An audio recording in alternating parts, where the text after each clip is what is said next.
We are Katie and Cooper Hurst, and we have owned and operated Hunt Hill Cattle Company since 1995.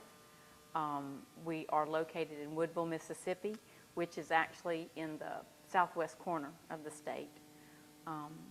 We're a commercial cow-calf operation. We have a 60-day calving, spring calving season, and utilize artificial insemination and clean up bulls. We retain ownership of all our calves and feed them out in southwest Kansas, and they go through the USPB and national program where we feed all our steers and our non-replacement heifers. Originally, our herd consisted of F1 Brayford cows. We started with F1 Brayfords and purchased through sales throughout Texas, and put a Brayford bull on them and sold the calves at weaning. And we kind of realized early on that we were missing the mark of the quality of animal that we wanted to produce. In 1998, we started using Angus bulls. But even then, there's still the challenge of finding the type of Angus bull that we were looking for.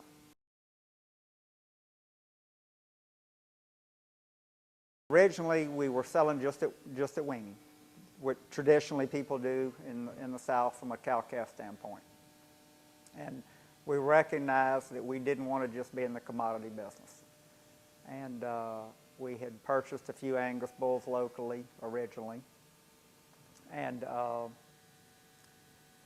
just thought there was a better way. And one of our dear friends locally, Mr. John Barry, had served on some boards with Henry, and said, I've got some friends and a family we need to get to know in Kansas that are in the Angus business. So a group of us, Dr. John Mosick and Mr. John Barry and Jimmy Marino and Katie and I, we went to Kansas and visited with the Gardiners. And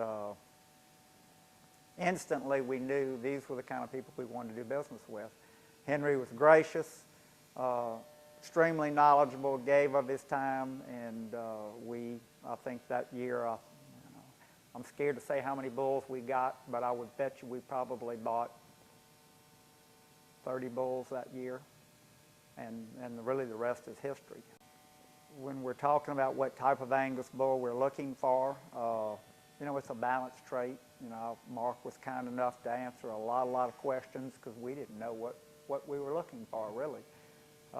We knew we didn't want to just sell at weaning. We didn't want to make the investment and the effort to improve our herd and then let someone else capitalize on it. So we knew we needed for sure, to improve our marbling. We obviously, purchased bulls that had a high degree of marbling EPDs, and I'm a big believer in EPDs. Talking to Henry and Mark and Greg and Garth, we recognized how they were committed to the EPDs, and I'm a numbers guy, so I could really comprehend what they were saying. So we went for balanced traits, but with a lot of emphasis on marbling. And then we started, trying to get data from our buyers once we sold our calves at weaning, because we wanted to move into the feeding phase with knowledge, not just blind. And first year we sold our calves, we were promised data, didn't get it. Next year, and this is the same buyer, had bought them about 3 years in a row. The next year, got in writing we were going to get our data and didn't get it. And I went ballistic and I said, okay, next year we're going to feed.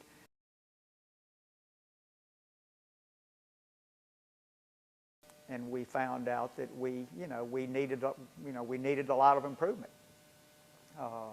We recognized that, and I guess that's the one thing.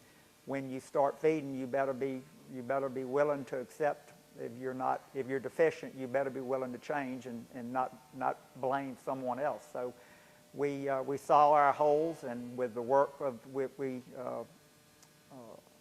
with the gardeners of what we were looking for and improved bulls, and we started retaining the heifer calves off those F1 Brayfords.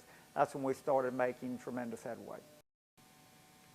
It's been really, really neat to see the progress we've made, and I really, I have bugged the gardeners in particular Mark to death with questions, but we've made headway. And well, now our herd going from the F1s, complete F1s, the herd now is 50% of our cows now have no Brahman influence in them. 30% have an 8th blood or less, and only 20% now have are the quarter bloods. We sold all the F1s in 2006, I think. We were retaining the heifers, and so we got rid of the F1s, and like I said, our Brahman influence is down to very little, except in the small group of quarter bloods that we still have.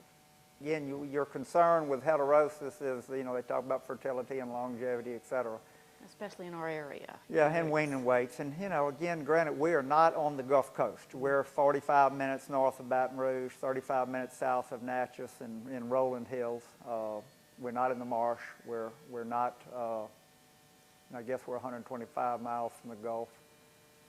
So we're a little bit different climate, but we're still hot and humid. But we haven't seen, with retention of those heifers, we've not seen any kind of fertility issue. Longevity, we haven't done it long enough, I guess, to say that, we're seeing any issues there. But from a fertility standpoint, we haven't seen any detrimental effect whatsoever. We retain these heifers in our environment, so they grow up from day one in this environment and are acclimated to it. We're forage based. We've been concerned at times, with all the things you're taught, don't get the animal too big and match to your environment, et cetera, et cetera.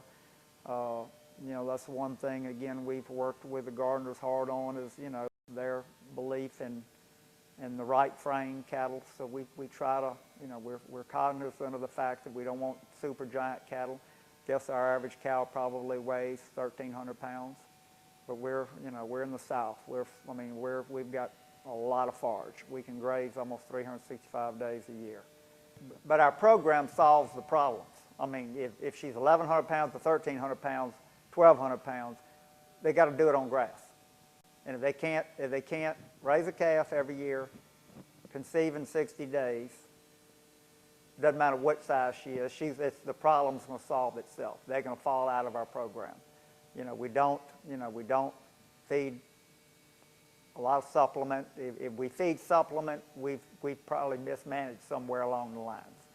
So very rarely do we supplement, and then again, what Katie alluded to, she does a phenomenal job on reports, and we get all the feed yard data, we give it to Mark, we review it, it helps us in our bull selections, and from there we'll make culling decisions if need be, but we've just made a lot of headway, and you're never there.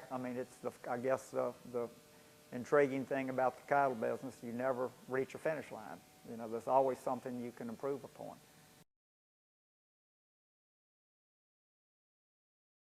So I was thrilled when the Angus Association started incorporating that into the EPDs. It's just fabulous.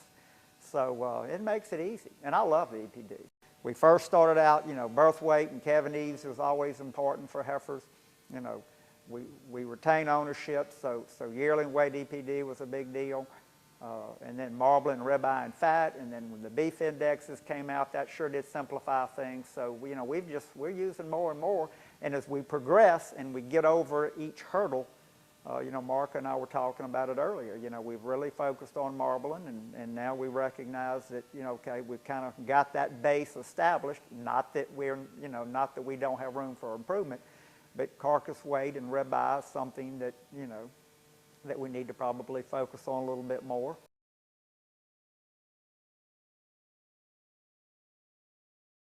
Especially the fall sale, when we're at the sale, and you've got your head almost buried in your book because you're studying those EPDs so hard, and that's the numbers, and that's really what you're concentrating on, and of course the animals go through so fast, but still you're looking at these numbers. And also when you go and you can go 2 days early and look at all the animals, which we love to do, but it still has come down to these numbers and what's important to us and what we're looking for, and that's how it gets all concentrated, Well, and we know that, that Mark and Henry and Garth and Greg and all their employees, I mean, they're looking at those animals 365 days a year. We know when they're in the sale, they have been culled. They have been looked at hard. So structurally, we're not going to learn those animals in 2 days when they've spent their life looking at them. So we don't, I mean,